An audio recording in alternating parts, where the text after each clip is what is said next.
Hey friends, welcome to the channel. I'm Tirso and I'm a creative director based in New York City. In part one of this series, we went over the beginning stages of producing a photo shoot, which is addressing a project brief, booking a team, and also budgets. If you missed that video, make sure to check it out via the link in the corner. This is part two, and we are covering the pre-pro doc or pre-production doc. Any questions regarding the shoot should live within this document. Everyone wants to direct a photo shoot because they think they're fun. However, what isn't fun is scrambling on set because you didn't do enough work beforehand. If you fail to plan, then you plan to fail, and I don't want you to fail. There's a lot of information here, but I remember when I first shifted into art direction, and I wish someone took the time to list it out for me. I'm going to go through this page by page so you have the general structure. I'll also use multiple pre-pros that I put together previously so that you can have a better sense of how it changes per project. As a bonus, there's a link in the description below that contains a package of everything I'm going to cover. This structure has worked for me time and time again, so I'm confident that it'll bring you success as well. Again, there are multiple ways to do this, but this is how I do it in magazine publishing. You'll likely be presenting this to a client, so we want to be as buttoned up as possible. The first page is a cover. I've included what the shoot is and the dates of the shoot. I also want to call out that this is still a design document. Design it however you'd like, as long as it looks nice and clean.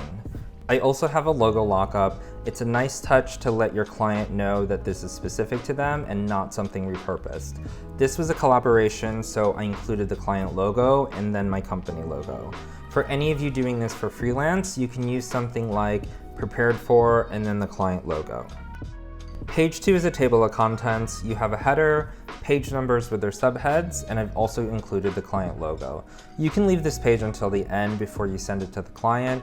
More than likely, you'll be adding and deleting pages as you go along. Next, I like to provide an overview of the shoot, what's the purpose of it, and then I also included the final deliverables so that there's no confusion. For the deliverables here, I've denoted how many final photos there will be. This quantity matters because it sets the expectations for the client and the team, so there are no surprises. If you're shooting GIFs or video, you should call that out as well. You can fight about the pronunciation of GIFs in the comments below if you so choose. Page 4 is where I introduce the team. You want to present your team in the best way possible. This communicates to your client that they have a strong team on set and they can execute exactly what they need. Here, I have a brief bio about them. At the end, I also include links to their portfolio site and Instagram, just in case a client wants to look up their work. So we have our photographer and the stylist, props, food, and wardrobe.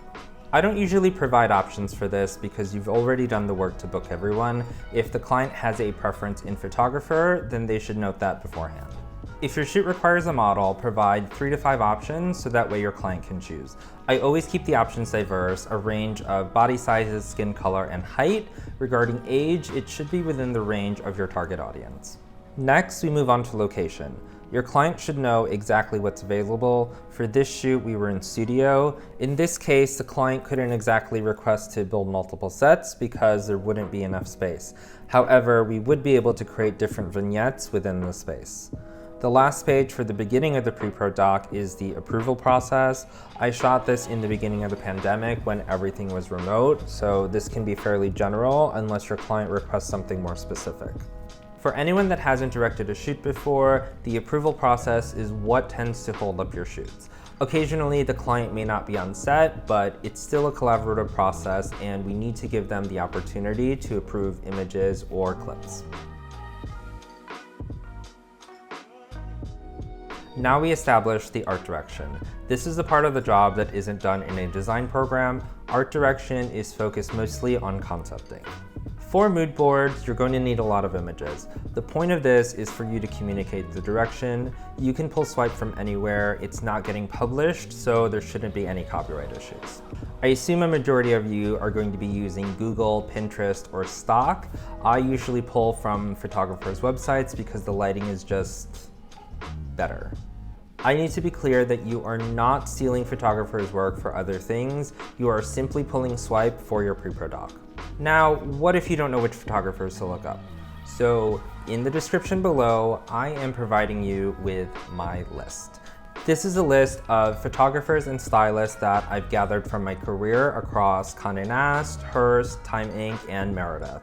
They're organized by category, and there's also links to all of their portfolios. Designers in the industry would kill for a list like this.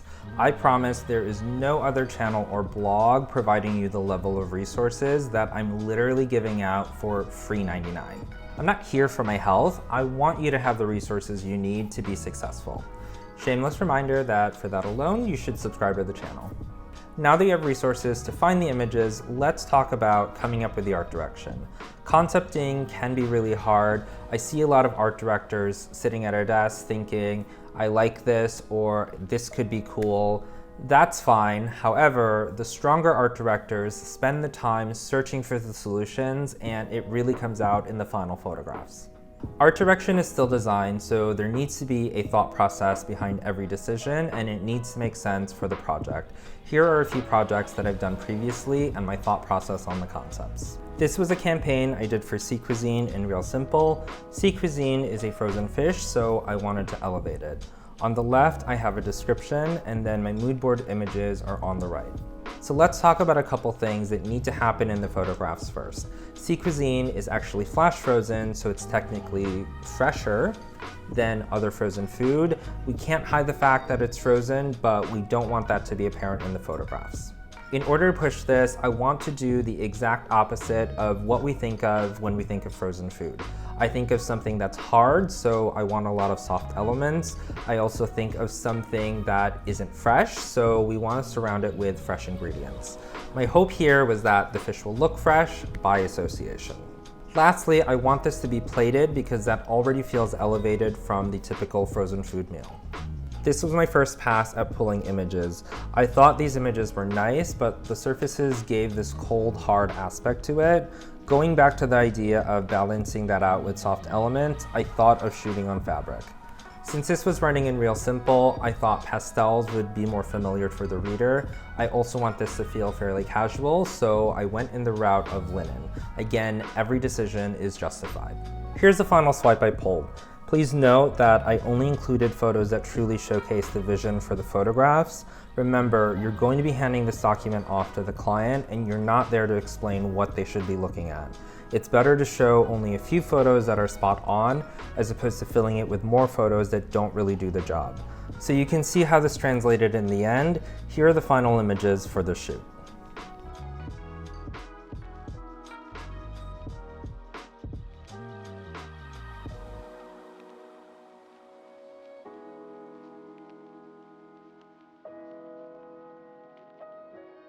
I'm in a different polo because I'm adding in the segment and I had to reshoot. There's been a lot of comments on the channel regarding art directions, so I thought I would include another example. For Walmart, I was shooting two different articles. The first one was snacks.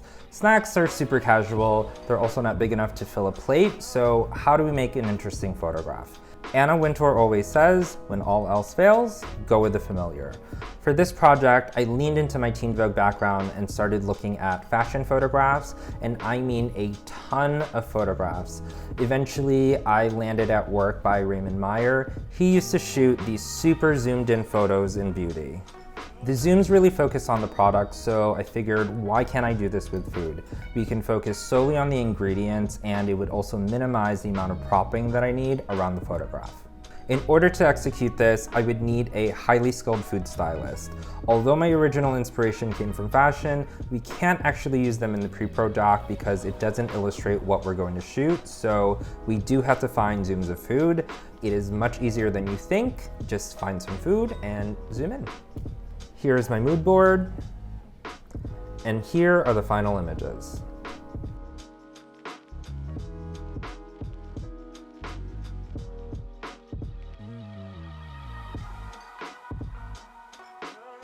The second article was just ingredients. In addition to Raymond Meyer's zooms of beauty with the model, he also shot these zooms of beauty with product. These images reminded me of Mitchell Feinberg's work. He's known for shooting these tessellated images, which is perfect for ingredients since there's nothing to add to them. His work is often shot on white, black, or completely zoomed that there's no background at all. These didn't quite fit the readership for all recipes, so I went in the direction of shooting on a background.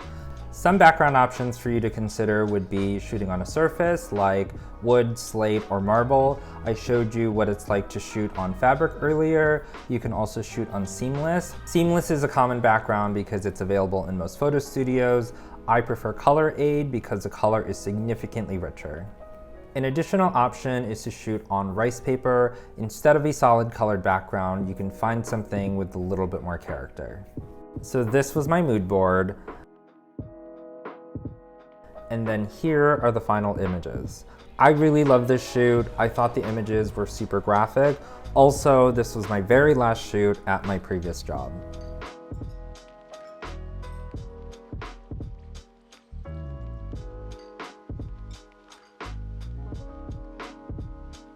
This next project was for Starbucks, which is more lifestyle. Coffee definitely needs to be featured. For this shoot, I was also using a parts model, so that needs to be represented in the mood board. I'm showing you this PrePro because I wasn't actually able to communicate everything I wanted to in one page. On the next page, I have a separate mood board for how I wanted the coffee to look. I was originally suggesting a refraction, but I wasn't actually sure if we could execute because it's coffee. However, the point of this page is so that the photographer knows that this will require a specific lighting setup. The prop stylist will also have to pull glassware that can create these refractions, and then the food stylist should bring clear liquids for the glasses as well. On the next page, I created a mood board for lighting. It's coffee, so I wanted that morning light through a window with long drawn out shadows. However many pages you need to communicate the concept is what you should present. The only thing I would be careful about is presenting too much that you end up confusing the client. Let's look at one more project. This was a shoot I did for Porsche. For this campaign, I started with lighting. You want to find a set of images that look fairly similar to each other. There were also a few different types of shots, so I wanted to make sure that they were all represented there.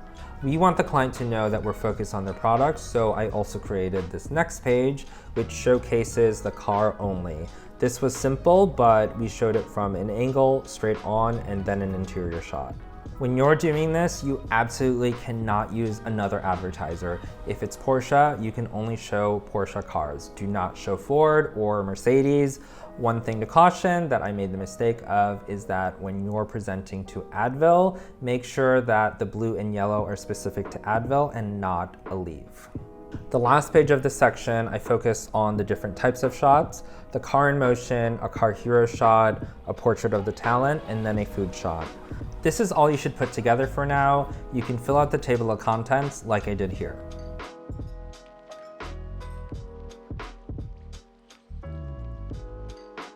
This doc is ready to go to the client for review, which should be a few weeks out of your shoot date, so that way you have time for revisions. Note that it is a round one, so there will be time to make changes and clarify things, but you just want to present enough information so that the client understands the direction and can provide you feedback. If you're missing information, perhaps you haven't booked a stylist yet, or you're still working out wardrobe and props, it shouldn't hold up sending this to the client because you want their feedback sooner than later. Some things you may want to call out to your client is who's providing product, or do they have any requirements for the photographs themselves? Perhaps it's not using blue plates. Whatever the case is, this is a time to ask your client. All right, so we've sent a round one of the PrePro doc to the client. Once you have feedback, you should address all of their notes. If you miss the mark, which can happen, you should send a revision as quickly as possible. The goal is to get the art direction approved before you build out the rest of the pages. After you've gotten approval on the art direction, we can now build out the prop list, and in this case, we also have food requirements. For props, reference your mood boards. There's a lot of things that you can pull from there, but keep it general. This is a collaborative process, so your prop stylist should be able to add additional elements that enhances your photos. Since this is a food shoot, we do have to consider what's being incorporated. Perhaps you want a spoon in the coffee, or for the breakfast spread, we want to add sugar cubes or honey. The prop stylist needs to accommodate for all of these things. It is much easier than you think. All you have to do is connect your prop stylist with your food stylist and let them work it out. You don't need to get involved in everything. You've provided top-level direction, so let your team handle the details. For your food stylist, it's a similar process. Show them the ingredients that you require. If there's a recipe, I would show that as well. For round 2 of the PrePro, I added a page for the mood boards, which is a mock layout for them to visualize what the final product is. This could be a website, a mobile app, a brochure, or maybe even a mixture of them. It's not exactly required, but it puts the photos in context. You don't technically have to do this, but it does clarify a lot of things, so I highly recommend. Don't take the shortcut, you'll get cut short. Now you can send round 2 to the client. Once the art direction is approved, we can finalize this document. The last pages to include is your shot list and a schedule. The shot list consists of all the different setups that you will be executing. Note that these are actually different shots. Sometimes you want to shoot variations where you're just swapping out a couple elements. I would label these as 1A or 1B. If it does interrupt the full setup, then it needs to be a new shot. How I've structured this page is a subhead for each shot and occasionally a small description below.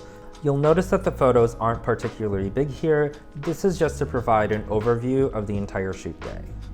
I usually drop in all the shots. Typically 5 to 6 for a day is comfortable. If you're looking to push to 7 to 8, just ask your team to see if it's possible.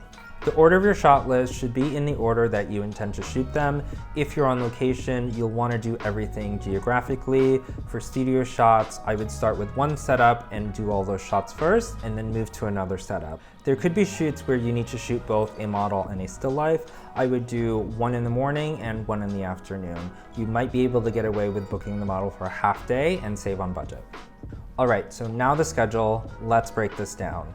You can start with the crew call time, which is typically 9 a.m., and then list all of the shots in order.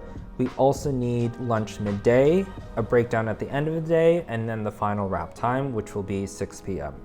Breakdown is usually 30 minutes or so before the wrap time. An hour for setup after arrival is a good amount of time for breakfast, touching base with the team, and then getting things ready. So we can start the first shot at 10 a.m. For these shots, I'm going to start with 1 hour each, and then we'll adjust from there. That brings us to this. We also need to budget some time to send to the client for approval. I usually give them about 15 minutes, and here's that update with the approval slots. Let's look at the schedule we made for a Porsche campaign. The first schedule I have here is a scouting day. The entire team was traveling to Seattle, so we needed to become familiar with each location and get a general idea of each shot. As you can see, my colleague Sam and I arrived at separate times because we couldn't get on the same flight. The rest of the team had to scout a few locations without us, which is totally fine. We know how to pivot and figure out most situations during shoots. Here's the schedule for day 1. We were shooting primarily video, but we had to fit in photo as well. The schedule is extremely tight. Although it would be great to have more time, it's also not great to push your team into a lot of overtime, so you have to find some balance. For day 2, it was more of the same, except it was driving day. Again, a super tight schedule. For this day, we did plan accordingly, and we were able to wrap talent at 4:30. We finished the rest of the car shots with a stunt driver after. We are still going, but I promise we are almost there. The next step is to set up a PrePro call with your client and your crew to double confirm everything. Since you put everything together, you should be the one to lead the call and go over it with everyone page by page. There are going to be some questions, and you'll probably have a majority of the answers to them. If you don't, there's still opportunity to follow up after the call. Before you end your call, make sure to ask who your point of contact is from the client end. It's probably going to be whoever is approving those images, which brings us to the last and final document to put together. This is a call sheet, nothing groundbreaking, but it gathers all of the information your team needs. The call sheet consists of all the contacts involved with your shoot, your internal team, the crew on set, and the clients. I also include the schedule again, just in case. I included a template for this in the description below. Before your shoot, make sure to print out a copy of your PrePro doc for you to have on set, and don't forget to order catering for breakfast and lunch.